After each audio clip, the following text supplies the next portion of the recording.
नमस्ते दोस्तों। आज 10 सितंबर है।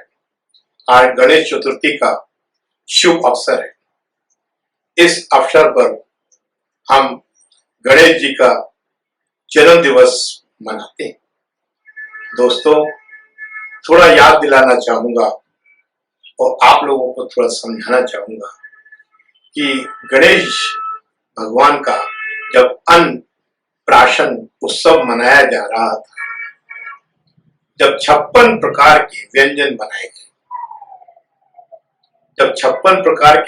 बनाए गए, तो माँ ने जब देखा कि 56 प्रकार के व्यंजन हैं, तो माँ को ऐसा लगा कि अभी मेरे गणेश क्योंकि विशेष है, कुछ शेष है। इन 56 प्रकार के व्यंजनों के बाद भी कुछ शेष है। माँ गई, एक थाली में बड़े प्यार से कुछ बना के लाई। गणेश जी देखकर बड़े खुश हुए, पर लोगों ने देखा कि 56 व्यंजन के आगे ये थाली के अंदर जीरो आकार का दिखने वाला, शून्य आकार का दिखने वाला आटे से बनी हुई एक साधारण मिठाई, ये क्या विशेष हो सकती है। पर गणेश जी को वो विशेष लगा। माँ ने बताया, जब लोगों ने माँ ने उसका नाम मोदक रखा। माँ की ममता का प्रतीक, शून्य आकार का, संपूर्ण शून्य। जब लोगों ने उसको खाया, वो अन्न प्राशन भी जो है उसी से ही किया गया। जब लोगों ने उसका लाभ उठाया, स्वाद चखा, तो लोगों को बहुत अच्छा लगा।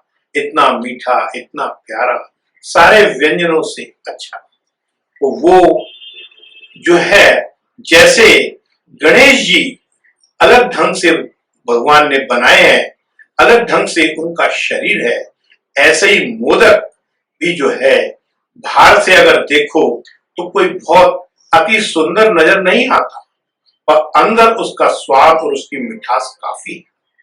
वो ये चीज को याद दिलाता है कि जैसे जैसे आदमी समझ नहीं पाता है कि आदमी के शरीर के अंदर भगवान परमात्मा का वास है, जैसे जैसे वो मोह माया से दूर होता जाता है, अपने एक्सपीरियंसेस अपनों को हटाता जाता है, मेंटल ब्लॉक्स को हटाता जाता है, वो अपने अंदर अपने आप को शून्य बना लेता है, तो वो परमात्मा को प्राप्त कर लेता है। परमात्मा को ढूंढने की, परमात्मा को प्राप्त करने के लिए इधर उधर जाने की जरूरत नहीं है। जरूरत है अपने आप को शून्य बनाने की। इस चीज को मैं एक कहानी से समझाने की कोशिश करता हूं। एक ऋषि के आश्रम में 4 महिलाएं, 4 युवतियां वहां पर शिष्या बनने के लिए आई। ऋषि जी ने कहा कि हम आपको आदेश नहीं दे सकते कि आप हमारी शिष्याएं बने, पर उनने काफी दिनों तक भूखे प्यासे रहकर दर पर बैठी रही। तो ऋषि को थोड़ा सा लिहाज आया। उन्होंने कहा, ठीक है, आपसे मैं क्वेश्चन पूछूंगा, आपने अगर सही आंसर दे दिया तो आपको प्रवेश मिल जाएगा। पहली युवती को बुलाया गया, जो अभी यंग थी, कुंवारी थी। उससे कहा गया कि एक नदी में बोट जा रही है, आप 50 लोगों मेल मेंबर्स के साथ उसमें ट्रेवल कर रही है और वो डूब जाती है और एक द्वीप पे पहुंच जाती है। तो उस द्वीप पे आप अकेली और 50 लोग कैसे अपने आप को बचाओगे? तो उसने कहा कि मैं भैया द्वीप पे जाऊंगी नहीं, मैं इधर उधर तैरती रहूंगी और जो है मौका लगा तो समुद्र में डूब के मर जाऊंगी। उसका प्रवेश अस्वीकार कर दिया गया। लोग यही कर रहे हैं, परिस्थितियों से भाग रहे हैं, उनका सामना करने से डर रहे हैं। कोई सुसाइड कर रहा है, कोई जीवन पूरा बेकार कर रहा है, वो अगला जन्म लेके आ रहा है। दूसरी युवती का नंबर आया जो शादीशुदा थी, उससे सेम क्वेश्चन पूछा गया। उसने कहा मैं किसी हष्ट पुष्ट के साथ विवाह कर लूंगी, वो मेरा प्रोटेक्शन करेगा। उसको भी अस्वीकार कर दिया गया। क्यों? क्योंकि ये कहा गया, ये बोला गया कि भाई 50 लोगों के सामने एक आदमी अकेला टिक नहीं सकता। आदमी 50 टिक सकते हैं, पर कैसे? क्योंकि उनके साथ उनकी पत्नियां रहती हैं जो आदमी को खींचे रखती हैं अपनी तरफ। तो उसका भी प्रवेश अस्वीकार कर दिया गया। तीसरी को बुलाया गया, तीसरी से भी सेम क्वेश्चन किया गया, तो वो वैश्या थी। उससे भी ये कहा गया कि 50 लोग और आप अकेली।